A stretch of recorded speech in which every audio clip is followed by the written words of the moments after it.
Hello friends, ಹೇಗಿದ್ದೀರಾ? ಎಲ್ಲರೂ ಆರಾಮಿದ್ದೀರಾ ಅಂದ್ಕೋತೀನಿ. ನನ್ನ ಇವತ್ತಿನ ವ್ಲಾಗ್ನಲ್ಲಿ ಮಾರ್ನಿಂಗ್ ಟಿಫನ್ಗೆ ಆಲೂ ಬಟಾಣಿ ಸಾಗುನ ಮಾಡಿದ್ದೆ, ದೋಸೆ ಜೊತೆಗೆ ಕಾಂಬಿನೇಷನ್ ಆಗಿ. ಹಾಗೆಯೇ ಗುಲಾಬ್ ಜಾಮೂನ್ ಅಂದರೆ ಎಲ್ರಿಗೂ ಇಷ್ಟನೇ. ಸೊ ನಾನು ಯಾವ ರೀತಿ ಮಾಡ್ತೀನಿ ಅನ್ನೋದನ್ನು ಇವತ್ತು ನಿಮ್ಮ ಜೊತೆ ಶೇರ್ ಮಾಡ್ತೀನಿ. ಅದಕ್ಕಿಂತ ಮುಂಚೆ ಯಾರು ನನ್ನ ವ್ಲಾಗ್ನ ಫಸ್ಟ್ ಟೈಮ್ ನೋಡ್ತಿದ್ರೆ ವಿಡಿಯೋನ ಲೈಕ್ ಮಾಡಿ ಮತ್ತು ಸಬ್ಸ್ಕ್ರೈಬ್ ಮಾಡಿ ಅಂತ ಹೇಳ್ತಾ ನನ್ನ ಇವತ್ತಿನ ವ್ಲಾಗ್ನ ಶುರು ಮಾಡ್ತಾಯಿದ್ದೀನಿ. ಸೊ ವೆಲ್ಕಮ್ ಟು ಸ್ವೀಕೃತಿ. ಗುಲಾಬ್ ಜಾಮೂನ್ ಅಂದರೆ ಯಾರಿಗೆ ತಾನೇ ಇಷ್ಟ ಇರೋಲ್ಲ, ಆಲ್ ಟೈಮ್ ಫೇವ್ರೇಟ್ ಅಂತಲೇ ಹೇಳ್ಬೋದು. ಆದರೆ ನೀಟಾಗಿ ಮಾಡಿಕೊಂಡು ನೀಟಾಗಿ ಬಂದ್ರೇ ಚೆನ್ನಾಗಿರುತ್ತೆ. ಬಟ್ ಸ್ವಲ್ಪ ಹೆಚ್ಚು ಕಡಿಮೆ ಆಯಿತು ಅಂದರೆ ಎಲ್ಲ ಅಡುಗೆನೂ ಅಷ್ಟೇ ಕೆಟ್ಟೋಗ್ಬಿಡುತ್ತೆ. ನಾನಿಲ್ಲಿ ಮೊದಲಿಗೆ ಪಾಕ ಮಾಡೋದಕ್ಕೆ ಅಂದ್ಬಿಟ್ಟು ಒಂದು ಪಾನ್ಗೆ ನೀರನ್ನ ಹಾಕ್ಬಿಟ್ಟು ಸಕ್ಕರೆನ ಹಾಕಿ ಹಾಗೆಯೇ ಒಂದೆರಡು ಏಲಕ್ಕಿನ ಚಚ್ಚಿ ಹಾಕ್ತಾಯಿದ್ದೀನಿ. ಸೊ ಪಾಕದ ಜೊತೆಗೆ ಚೆನ್ನಾಗಿ ಏಲಕ್ಕಿ ಇದು ಫ್ಲೇವರ್ ಚೆನ್ನಾಗಿ ಬಿಟ್ಕೊಳ್ಳುತ್ತೆ ಅಂದ್ಬಿಟ್ಟು ಆನಂತರ ಜಾಮೂನ್ನ ಹಿಟ್ಟನ್ನು ಕಲಿಸ್ಕೊತಾ ಇದ್ದೀನಿ. ಹಿಟ್ಟಿಗೆ ಸ್ವಲ್ಪನೇ ನೀರು ಹಾಕ್ಕೊಂಡು ಕಲಿಸ್ಕೋಬೇಕು. ತೆಳುವಾದ್ರೂ ಪಾಕೆಟ್ ಫುಲ್ ಹೊಡೆದ್ಬಿಟ್ಟು ಮೊದಲೇ ಹಾಕ್ಕೊಂಡಿರ್ತೀವಲ್ವ, ಸೊ ಮತ್ತು ಎಕ್ಸ್ಟ್ರಾ ಹಿಟ್ಟೂ ಇರೋದಿಲ್ಲ ಹಾಕಿ ಕಲಿಸ್ಕೊಳ್ಳೋದಕ್ಕೆ. ಸೊ ಮಿಸ್ಸಾಗಿ ಏನಾದರೂ ತೆಳುವಾಯಿತು ಅಂದರೆ ಸ್ವಲ್ಪ ಮೈದಾ ಹಿಟ್ಟನ್ನು ಹಾಕ್ಕೊಂಡು ಗಟ್ಟಿ ಮಾಡ್ಕೋಬೋದು. ಕೆಲವೊಂದು ಸಲ ನಾನು ಮಿಸ್ಸಾಗಿ ತೆಳುವಾಗಿ ಹಿಟ್ಟನ್ನು ಕಲಿಸ್ದಾಗ ಮೈದಾ ಹಿಟ್ಟನ್ನು ಹಾಕ್ಕೊಂಡು ಹಿಟ್ಟನ್ನು ಕಲಸಿಟ್ಟಿದ್ದೀನಿ. ಸೊ ಹಿಟ್ಟನ್ನು ಕಲಸಿ ಒಂದು 5 ನಿಮಿಷ ರೆಸ್ಟ್ ಮಾಡೋದಕ್ಕೆ ಬಿಟ್ಟು ನೀಟಾಗಿ ಮಿತ್ಕೊಂಡು ಆನಂತರ ಉಂಡೆಗಳನ್ನ ಮಾಡ್ಕೋಬೇಕು. ಬರೀ ಜಾಮೂನ್ ಹಿಟ್ಟೆ ಆದರೆ ಒಂದು 5 ನಿಮಿಷ ರೆಸ್ಟ್ ಮಾಡಿದ್ರೆ ಸಾಕು. ಬಟ್ ಮೈದಾ ಹಿಟ್ಟೇನಾದರೂ ಹಾಕಿ ಕಲಸಿದ್ರೆ ಒಂದು 10 ನಿಮಿಷ ಹಿಟ್ಟನ್ನೆಲ್ಲ ನೀಟಾಗಿ ಮಿಕ್ಸ್ ಮಾಡಿ ರೆಸ್ಟ್ ಮಾಡೋದಕ್ಕೆ ಬಿಟ್ಟು ಆನಂತರ ಉಂಡೆಗಳನ್ನ ಮಾಡ್ಕೋಬೋದು. ನೀಟಾಗಿ ಹಿಟ್ಟನ್ನು ಮಿತ್ಕೊಂಡ್ರೆ ಉಂಡೆಗಳು ರೌಂಡಾಗಿ ಚೆನ್ನಾಗಿ ಬರುತ್ತೆ, ಇಲ್ಲಾಂದರೆ ಮಧ್ಯದಲ್ಲಿ ಬಿಟ್ಕೊಂಡ್ಬಿಡುತ್ತೆ. ಸೊ ಹಾಗಾಗಿ ನೀಟಾಗಿ ಹಿಟ್ಟನ್ನು ಮಿತ್ಕೊಂಡು ಈ ರೀತಿ ಉಂಡೆಗಳನ್ನ ಮಾಡ್ಕೋತಾ ಇದ್ದೀನಿ.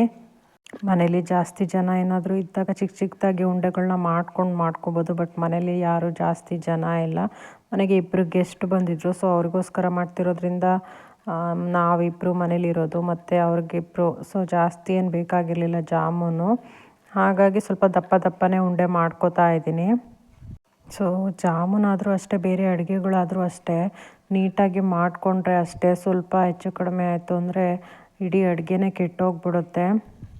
ಹಿಟ್ಟನ್ನು ತುಂಬ ಗಟ್ಟಿಯಾಗಿ ಕಲಿಸ್ಕೊಂಡ್ರೆ ಎಣ್ಣೆಯಲ್ಲಿ ಫ್ರೈ ಮಾಡಿದಾಗಲೂ ತುಂಬ ಗಟ್ಟಿಯಾಗಿಯೇ ಬರುತ್ತೆ. ಬಟ್ ಹಿಟ್ಟನ್ನು ಸ್ವಲ್ಪ ತೆಳುವಾಗಿ ಮೃದುವಾಗಿ ಕಲಿಸ್ಕೊಂಡ್ರೆ ಒಳಗಡೆನೂ ಅಷ್ಟೇ ನೀಟಾಗಿ ಬೇಯ್ಕೊಳ್ಳುತ್ತೆ, ಮೃದುವಾಗಿಯೇ ಬರುತ್ತೆ ಜಾಮೂನು. ಸೊ ಉರಿನ ಸ್ವಲ್ಪ ಕಡಿಮೆನೇ ಇಟ್ಕೊಂಡು ಕಡಿಮೆ ಉರಿನಲ್ಲೇ ಬೇಯಿಸ್ಕೋಬೇಕು, ಯಾಕೆಂದರೆ ಒಳಗಡೆ ಎಲ್ಲ ಚೆನ್ನಾಗಿ ಬೇಯಬೇಕು. ಹಾಗಾಗಿ ಸೊ ಸ್ಟವ್ನ ಸ್ವಲ್ಪ ಕಡಿಮೆ ಫ್ಲೇಮ್ನಲ್ಲೇ ಇಟ್ಕೊಂಡು ಹಾಕ್ಕೋತಾ ಇದ್ದೀನಿ, ನಿಧಾನಕ್ಕೆ ಬೇಯ್ಕೊಳ್ಳಿ ಅಂತಂದ್ಬಿಟ್ಟು. ಸೊ ಹಿಟ್ಟೆಲ್ಲ ಕಲಸಿ ಒಂದು 1/4 ಗಂಟೆಯಲ್ಲೇ ಜಾಮೂನು ರೆಡಿ ಆಯಿತು. ಸೊ ಜಾಮೂನಂತೂ ಆಲ್ ಟೈಮ್ ಎಲ್ರಿಗೂ ಫೇವ್ರೇಟ್ ಅಂತಲೇ ಹೇಳ್ಬೋದು. ಸೊ ನಾನಂತೂ ಈ ರೀತಿ ಮಾಡ್ಕೋತೀನಿ ಜಾಮೂನ್ನ. ತಿಂಡಿ ಅಡುಗೆಗಳ್ನ ಹೊಸ್ದಾಗಿ ಕಲ್ತ್ಕೊಳ್ಳೋರಿಗೆ, ಹೊಸ್ದಾಗಿ ಸ್ವೀಟ್ ಏನಾದರೂ ಮಾಡೋದಕ್ಕೆ ಬಂದಿಲ್ಲ ಅಂತಂದರೆ ಈಸಿಯಾಗಿ ಮಾಡ್ಕೊಳ್ಳೋ ಅಂಥದ್ದು ಅಂತಲೇ ಹೇಳ್ಬೋದು. ಎಂಥವರು ಸಹಿತ ಈ ಜಾಮೂನ್ನ ಮಾಡ್ಕೋಬೋದು. ಸೊ ನಾನು ಅಷ್ಟೇ ಫಸ್ಟೆಲ್ಲ ಅಡುಗೆ ತಿಂಡಿ ಸ್ವೀಟ್ಗಳೆಲ್ಲ ಮಾಡೋಕ್ಕೆ ಬರ್ದಿಲ್ದಾಗ ಯಾರಾದರೂ ನೆಂಟರು ಬಂದರು ಅಂತಂದರೆ ಫಸ್ಟ್ ಮಾಡ್ತಿದ್ದಿದ್ದೆ ಜಾಮೂನು, ಯಾಕೆಂದರೆ ಬರ್ತಿದ್ದಿದ್ದು ಅದು ಒಂದೇ ತುಂಬ ಈಸಿಯಾಗಿ. ಸೊ ನಾನು ಮಾಡುವಾಗಲೂ 1-2-3 ಸಲ ಕೆಟ್ಟೋಗಿತ್ತು. ಈ ರೀತಿ ಎಣ್ಣೆಗೆ ಹಾಕ್ದಾಗಲೇ ಹಿಟ್ಟೆಲ್ಲ ಫುಲ್ಲು ನೀಟಾಗಿ ಕಲಿಸ್ದಲೇ ಎಲ್ಲ ಒಡೆದೋಗ್ಬಿಟ್ಟಿತ್ತು ಎಣ್ಣೆ ಒಳಗಡೆನೆ. ಮತ್ತು ಇನ್ನೊಂದು ಸಲ ಮಾಡಿದಾಗ ಎಣ್ಣೆ ಪಾಕಕ್ಕೆ ಹಾಕಿರ್ತೀವಲ್ವ, ಸೊ ಎಣ್ಣೆ ಪಾಕಕ್ಕೆ ಹಾಕಿದಾಗಲೂ ಎಲ್ಲದೂ ಒಡೆದೋಗಿತ್ತು. ಈ ರೀತಿ ನೀಟಾಗಿ ಬಂದೇ ಇರಲಿಲ್ಲ. ಆನಂತರ ಮಾಡ್ತಾ ಎಲ್ಲದೂ ಒಂದೊಂದನ್ನೇ ಎಕ್ಸ್ಟ್ರಾ ಕಲ್ತ್ಕೊಂಡು ಈ ರೀತಿ ಇವಾಗಂತೂ ತುಂಬಾ ನೀಟಾಗಿ ಬರುತ್ತೆ. ಹಿಟ್ಟು ಕಲಿಸುವಾಗ ತೆಳುವಾದರೆ ಮೈದಾ ಹಿಟ್ಟನ್ನು ಹಾಕ್ಕೋಬೇಕು. ಹಾಗೆಯೇ ಪಾಕನ ಮಾಡಿಬಿಟ್ಟು ಸ್ಟವ್ ಮೇಲೆ ಬಿಸಿ ಇದ್ದಾಗಲೇ ಹಾಕಬಾರ್ದು. ಸೊ ಪಾಕ ಸ್ವಲ್ಪ ಗಟ್ಟಿಗೆ ಆದಮೇಲೆ ಪಾಕನ ತೆಗೆದಿಟ್ಟು ಈ ಉಂಡೆಗಳ್ನ ಹಾಕಬೇಕು. ಸೊ ಎಣ್ಣೆಯಿಂದ ತೆಗೆದ ತಕ್ಷಣವೇ ಉಂಡೆಗಳ್ನ ಹಾಕಬಾರ್ದು. ಒಂದು ಪ್ಲೇಟ್ನಲ್ಲಿ ಹಾಕಿ ಒಂದು 2-3 ನಿಮಿಷ ತಣ್ಣಗಾದಮೇಲೆ ಉಂಡೆಗಳನ್ನ ಪಾಕಕ್ಕೆ ಹಾಕಬೇಕು. ಸೊ ಕುದೀತಾ ಇರೋಂಥ ಪಾಕಕ್ಕೂ ಹಾಕಬಾರ್ದು, ಹಾಗೆಯೇ ಉಂಡೆಗಳನ್ನ ಎಣ್ಣೆಯಿಂದ ತೆಗೆದ ತಕ್ಷಣವೇ ಹಾಕಬಾರ್ದು.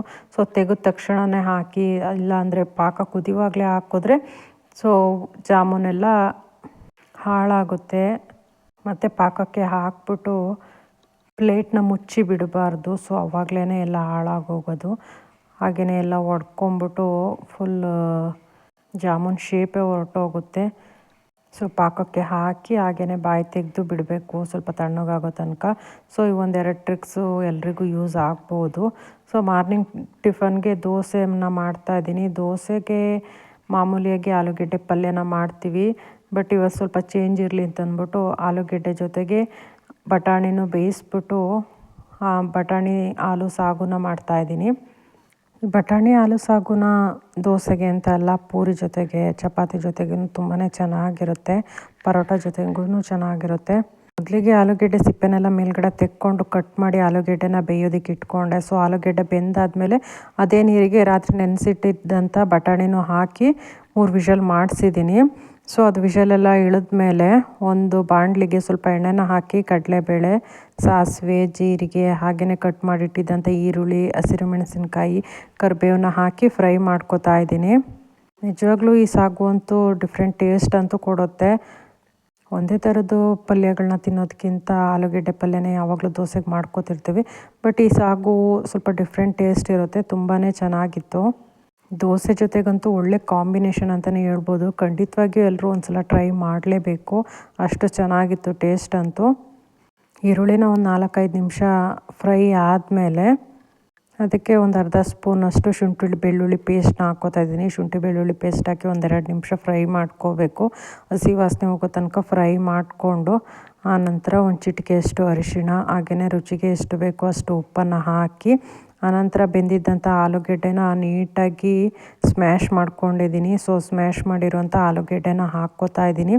ಆಲೂಗೆಡ್ಡೆನ ಹಾಕಿ ನೀಟಾಗಿ ಮಿಕ್ಸ್ ಮಾಡಿಕೊಂಡು ಆನಂತರ ಬೇಯಿಸಿರುವಂಥ ಬಟಾಣಿನೂ ಹಾಕ್ತಾಯಿದ್ದೀನಿ. ಸೊ ಇವೆಲ್ಲದನ್ನು ಹಾಕಿ ನೀಟಾಗಿ ಮಿಕ್ಸ್ ಮಾಡ್ಕೋಬೇಕು. ಸೊ ಕರೆಕ್ಟಾಗಿ ಉಪ್ಪು ಖಾರ ಎಲ್ಲ ಅಂಟ್ಕೋಬೇಕಲ್ವ, ಹಾಗಾಗಿ. ಸೊ ಇದು ಸಾಗು ಆಗಿರೋದ್ರಿಂದ ಸ್ವಲ್ಪ ತೆಳುವಾಗಿದ್ರೇ ಚೆನ್ನಾಗಿರುತ್ತೆ. ಹಾಗಾಗಿ ಆಲೂಗೆಡ್ಡೆ ಮತ್ತು ಬಟಾಣಿ ಬೇಯಿಸಿದ ನೀರಿತ್ತಲ್ವ, ಸೊ ಅದಕ್ಕೆ ಉಪ್ಪಾಕಿ ಬೇಯಿಸಿರ್ತೀವಲ್ವ, ಸೊ ಅದೇ ನೀರನ್ನು ಹಾಕ್ಕೋತಾ ಇದ್ದೀನಿ. ಉಪ್ಪು ಹಾಕುವಾಗ ನೋಡಿ ಹಾಕ್ಕೋಬೇಕು, ಯಾಕೆಂದರೆ ಬೇಯೋದಕ್ಕೂ ಉಪ್ಪು ಹಾಕ್ಕೊಂಡಿರ್ತೀವಿ ಬಟಾಣಿಗೆ ಮತ್ತು ಆಲೂಗೆಡ್ಡೆಗೆಲ್ಲ. ಸೊ ಮತ್ತು ಸಾಗು ಸ್ವಲ್ಪ ತೆಳು ಇರಲಿ ಅಂತಂದ್ಬಿಟ್ಟು ಅದು ಬೇಯಿಸಿದ ನೀರನ್ನೇ ಹಾಕ್ತಿರೋದ್ರಿಂದ ಉಪ್ಪನ್ನು ನೋಡಿ ಹಾಕ್ಕೋಬೇಕು. ಸಾಗು ಸ್ವಲ್ಪ ತೆಳುನೇ ಇರಲಿ ಅಂತಂದ್ಬಿಟ್ಟು ಬೇಯಿಸಿ ಬಸ್ತಿಟ್ಟಿದ್ದಂಥ ನೀರನ್ನೇ ಹಾಕಿ ಕುದಿಸ್ಕೊತಾ ಇದ್ದೀನಿ. ಸೊ ಎಲ್ಲದನ್ನು ಮಿಕ್ಸ್ ಮಾಡಿ ಒಂದು 5 ನಿಮಿಷ ಕುದಿಸ್ಕೊಂಡ್ರೆ ಸೂಪರಾಗಿರುವಂಥ ಬಟಾಣಿ ಆಲೂ ಸಾಗು ರೆಡಿಯಾಗುತ್ತೆ. ಸಾಗು ಎಲ್ಲ ರೆಡಿ ಆಗೋದ್ರೊಳಗೆ ಕಾಯಿ ಚಟ್ನಿನೂ ಮಾಡ್ಕೊಂಡಿದ್ದೆ. ಸೊ ದೋಸೆಗೆ ಎಷ್ಟೇ ಪಲ್ಯ ಮಾಡಿದ್ರೂ ಕಾಯಿ ಚಟ್ನಿ ಜೊತೆ ತಿಂದಂಗೆ ಅನಿಸಲ್ಲ. ಸೊ ಹಾಗಾಗಿ ಕಾಯಿ ಚಟ್ನಿನೂ ಮಾಡ್ಕೊಂಡಿದ್ದೆ. ಆನಂತರ ಎಲ್ಲ ರೆಡಿ ಆದಮೇಲೆ ದೋಸೆನ ಬಿಡ್ಕೋತಾ ಇದ್ದೀನಿ.